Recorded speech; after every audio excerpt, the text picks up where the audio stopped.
मूळतः आम्ही ज्यावेळी प्रचारामध्ये फिरत होतो, शौमिकाताईंच्या नेतृत्वाखाली आम्ही ज्या पद्धतीनं गोकुळच्या या निवडणुकीसंदर्भात प्रचार फिरत असताना त्यावेळी आम्ही शिरोळ तालुक्यामध्ये काँग्रेसच्या नेत्यांचीही, गणपतरावदादांचीही भेट आम्ही त्या ठिकाणी घेतली होती. त्यांनी माझ्याकडे भेटीची विनंती केल्यानंतर मी त्यांची भेट त्या ठिकाणी घेतली. भेट घेत असताना माझ्याकडे घरी ते आले. मी आलेल्या पाहुण्यांचं आदरातिथ्य करणं ही माझी संस्कृती आहे आणि त्या पद्धतीने मी त्यांचं आदरातिथ्य केलं. ह्या भेटीकडं राजकीय अर्थ लावण्यापेक्षा राजकारणाच्या पलीकडेही काही संबंध प्रत्येकाचे असू शकतात. आणि मला या सगळ्या प्रकरणामध्ये एक गोष्ट मला आवर्जून या ठिकाणी सांगायची आहे.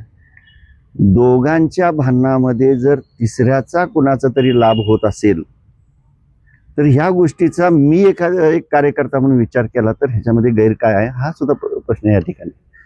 पाटील यांची देखील भेट घेतलेली. अचानक दोन्ही बीजेपीच्या नेत्यांची भेट घेण्यात आणि बाकी काहीच दिसलं नाही, फक्त त्या दोन गोष्टी. त्याचे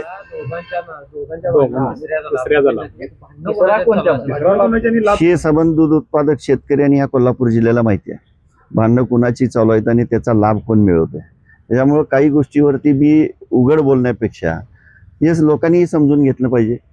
आणि चांगल्या गोष्टीसाठी आमची भावना एकच आहे की गोकुळ दूध संघ हा स्वच्छ कारभारानं चांगला चालला पाहिजे. 5.5 ते 6 लाख दूध उत्पादक शेतकरी ह्या गोकुळ दूध संस्थेवरती अवलंबून आहेत. ह्या गोकुळ दूध संघाची कुठेही बदनामी होता कामा नये आणि चांगला आणि सक्षम संघ हा राहिला पाहिजे ही आपली माफक अपेक्षा आहे. आणि बाकीचे आपण जे म्हणता की काँग्रेस भाजप हे एकत्र येत असते का, सहकारामध्ये पक्षीय राजकारण कधी होत नसतं. गटातटाचे राजकारण किंवा तिथल्या स्थानिकच्या पातळीवरच्या विषयावरतीच राजकारण त्या ठिकाणी होत असते. पण काही दिवसापासून महाविकास आघाडी आणि माहिती यांच्यामध्ये लढत होईल अशी चर्चा सुरू असताना ते अचानक दुसऱ्या बाजूला काय चालते. मित्रपक्षाची भेट घेण्याऐवजी पहिल्यांदा भाजप नेत्यांच्या भेटी. त्याच दिवशी मला एक समजत नाही की त्याच दिवशी त्यांनी तिथल्या स्थानिक आमदारांची भेट घेतली, तिथल्या स्थानिक कार्यकर्त्यांची भेट घेतली. पण माझीच भेट घेतल्यानंतर एवढी मोठी का चर्चा चालू झाली मलाही काही समजत नाही. पण असो, राजकारणाच्या पलीकडे प्रत्येकाचे संबंध असतात. त्या संबंधातून त्यांनी माझ्याकडे भेटीची इच्छा व्यक्त केली. आम्हालाही मानणाऱ्या त्या ठिकाणी असणाऱ्या संस्था आहेत, त्या संस्थेच्या संदर्भामध्ये सुद्धा मदतीची अपेक्षा त्यांनी त्या ठिकाणी आमच्याकडे व्यक्त केली.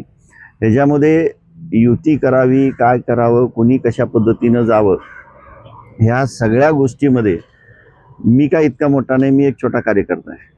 आमचे नेते आदरणीय चंद्रकांत दादा पाटील साहेब असतील, आदरणीय खासदार मुन्ना महाडिक साहेब असतील, आदरणीय मोठे महाडिक साहेब असतील, अमल साहेब असतील, हे सर्वजण म्हणजे त्या बाबतीमध्ये निर्णय घेतील युतीच्या संदर्भामध्ये.